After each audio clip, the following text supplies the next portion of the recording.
प्रदेश में जिस तरह से आदिवासियों पर जो शोषण हो रहा है कि हमारी जो अस्तित्व है उसे बचाने के लिए लड़ रहे हैं कि आज़ादी क्या है अभी तक आदिवासियों को पता ही नहीं है।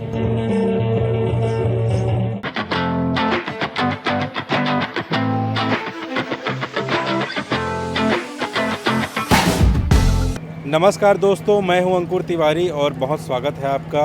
आज हम नदी चुआ गांव में हैं। ये कांकेर ज़िले के कोयलीबेड़ा विकासखंड का गांव है और इस गांव में पिछले 1 साल से आदिवासी आंदोलनरत हैं। यहां पर बीएसएफ कैंप का विरोध है और एक पास में ही रामपुर लोहारी करके गांव है, वहां खदान खोलने की योजना है, उसका विरोध है। इसके अलावा यहां पर ये जो आदिवासी आए हैं इनका जो है केंद्र और राज्य सरकार का लगातार ये लोग विरोध कर रहे हैं। पिछले साल भर से ये विरोध जारी है।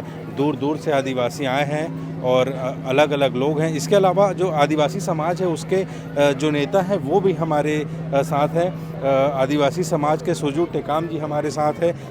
भैया आइए ना, इधर बात करते हैं। और मैनिक असलाम जी हैं, अजीत नरेटी हैं और सियाराम पुड़ो जी हैं। इस तरह से बहुत सारे आदिवासी कार्यकर्ता यहाँ पर एकजुट हुए हैं और इनकी क्या मांगे हैं वो हम इनसे बातचीत करेंगे। बहुत स्वागत है आपका। आपका भी बहुत स्वागत। क्या मुद्दा है कि 1 साल से नदी चुआ में भी आंदोलन करना पड़ रहा है? ये दरअसल सैनिकीकरण के खिलाफ में ये आंदोलन है। निरंतर बस्तर में जगह जगह पे पुलिस कैंप का निर्माण किया जा रहा है और जंगल को काट के पूरा खदान को लूटने की जो इनकी मंशा है उसके खिलाफ ये लड़ाई है। तो ये सरकार चाहे वो भाजपा की रही हो, कांग्रेस की रही हो, आदिवासियों के प्रति सभी सरकारों का जो रवैया है वो एक जैसा है और इसी के साथ बस्तर और सरगुजा में है। तो क्या बाहरी समर्थन भी इसको है? जैसे आप बता रहे थे किसान नेता भी आने वाले हैं। हाँ, वैसे समय समय में और भी किसान आंदोलन के कुछ लीडर्स आते हैं, मदद करते हैं वो। और अभी इस बार बृहद रूप में समन्वय बनाने की बात हो रही है। सभी जो दिल्ली के तर्ज पे आंदोलन किया जाए, जो किसान आंदोलन 1 साल से लड़े और उसका एक बेहद अच्छा तरीक़ा से जो परिणाम आया किसानों के आंदोलन में, तो वो परिणाम यहाँ दिख नहीं रहा है। शांतिपूर्ण आंदोलन हो रहा है, लेकिन क्या सरकार का कोई भी मंत्री, विधायक, इनका कोई नेता आपसे बात करने आया था? नहीं, कोई जनप्रतिनिधि तो कोई नहीं आते। और ऐसे भी कई बार सिलगेर के मुद्दा जैसे मुद्दा है, उन मुद्दों के लिए तो हम 1-2 बार सीएम से मिले भी थे पहले भी, और उन्होंने आश्वासन दिए और पूरा झूठा आश्वासन निकला। और अभी बीजापुर में जिस तरीके से एक बच्ची की हत्या की बात आ रही है, लगातार लोग मारे जा रहे हैं, गाँव में लोगों को प्रताड़ित किया जा रहा है, ये अभी और बढ़ेगा लगता है आपको? नहीं, बिल्कुल बढ़ेगा। ये लोग तो सलवा जुडुम इन्हीं के बीजेपी सरकार के समय में ही सलवा जुडुम चला था यहाँ, और अभी लगातार यहाँ तक कि शिक्षकों को भी जन सुरक्षा अधिनियम में डाल रहे हैं। अभी हाल ही में मानपुर क्षेत्र में एक ट्विटर टीचर को जेल में डाल दिए थे 8-3 लगा के, जन सुरक्षा अधिनियम की धारा 8-3 लगा के। और इसी सरकार ने, बीजेपी सरकार ने ही इसको ये कानून को लेके आए थे। तो अभी छत्तीसगढ़ सरकार जो है एक तरफ माओवादियों को बात करने की बात कह रही है, लेकिन क्या यही सरकार जब आदिवासियों से बात करने की बात आती है तब पीछे हट जाती है? ऐसा क्या कारण नज़र आता है? क्यों होता है ऐसा? आपको क्या लगता है? नहीं, बात सही है। ये सरकार कभी भी आदिवासियों के साथ सही बर्ताव नहीं कर रही है। मैं अभी हाल में स्पीच के माध्यम से कह भी रहा था कि आज़ादी क्या है अभी तक आदिवासियों को पता ही नहीं है।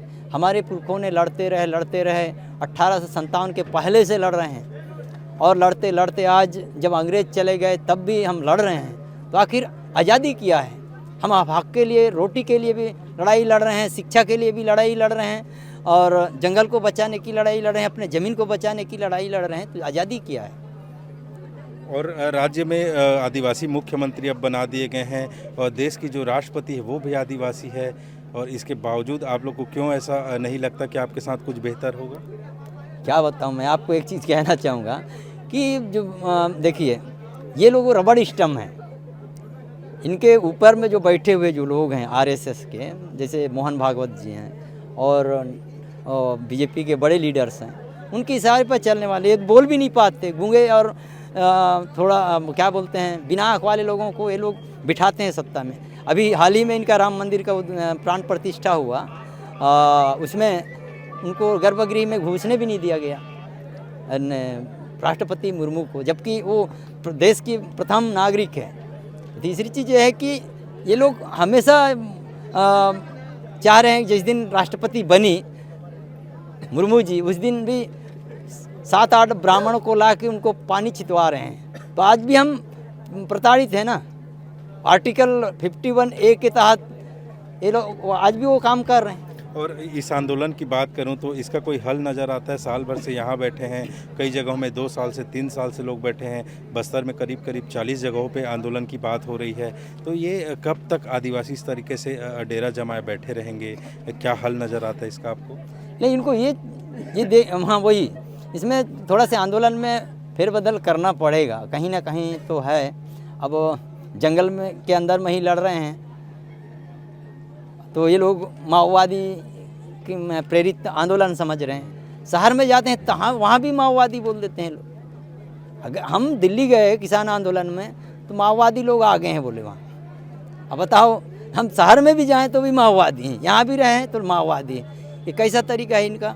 ये दिख तो नहीं रहा है कि कोई सलूशन निकल पाएगा, लेकिन एक चीज़ ज़रूर है कि हम लड़ेंगे तो भी मरेंगे, नहीं लड़ेंगे तो भी मरेंगे, क्योंकि ऐसी स्थिति बनी हुई है यहाँ देश के अंदर। तो ये थे सुजू टेकाम, जिनका कहना है कि आदिवासी यदि सत्ता प्रतिष्ठान से लड़ते हैं तो भी मारे जाते हैं और नहीं लड़ते हैं तो भी मारे जाते हैं। हमारे साथ मैनिक असलाम जी हैं। मैनिक जी, बहुत स्वागत है आपका। धन्यवाद।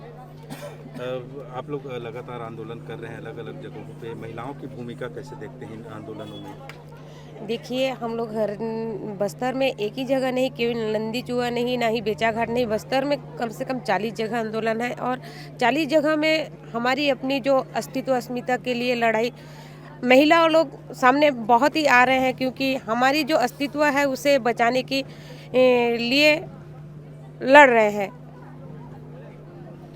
अजीत भाई, आप क्या कहेंगे? जी देखिए, हमारे जिस तरह से हमारे बस्तर में हो रहा है, बस्तर हो या हमारे पूरे संभाग में हो रहा है, प्रदेश में जिस तरह से आदिवासियों पर जो शोषण हो रहा है, मैं आपको बताना चाहूँगा। कुछ दिन पहले, हफ्ते भर की बात, हफ्ते 2 हफ्ते पहले की बात है, बीजापुर की घटना है। वहाँ जब 6 माह की 6 माह के बच्चे की जब निर्मम हत्या की जाती है, तो अभी बताइए, वो 6 माह की बच्ची जिन्होंने, क्या उनके हाथ में, या वो किसी महिला नक्सल संगठन में काम कर रहे थे, उनके हाथ में बंदूक धारण कर रखी थी क्या? जब भी पुलिस वाले से हम जब सवाल करते हैं, उन्होंने पुलिस वाले यही बताते हैं कि बीजेपी की सरकार है।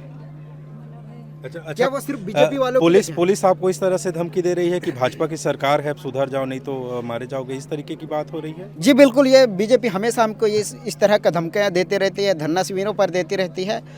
और मैं प्रदेश की जो अभी बीजेपी सरकार बनी है उससे यही करना चाहूँगा, क्या वो जो बीजेपी समर्थकों के लिए जो पार्टी जो बनी है, बीजेपी समर्थकों के लिए बनी है क्या? हम आदिवासियों के लिए नहीं है क्या? हम अपने अधिकार की बात करें तो नक्सली हैं।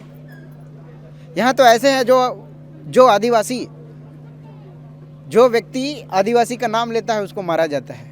आदिवासी नाम बताना ही नक्सलवाद बनाया जाता है। ये कैसे प्रदेश की सरकार है?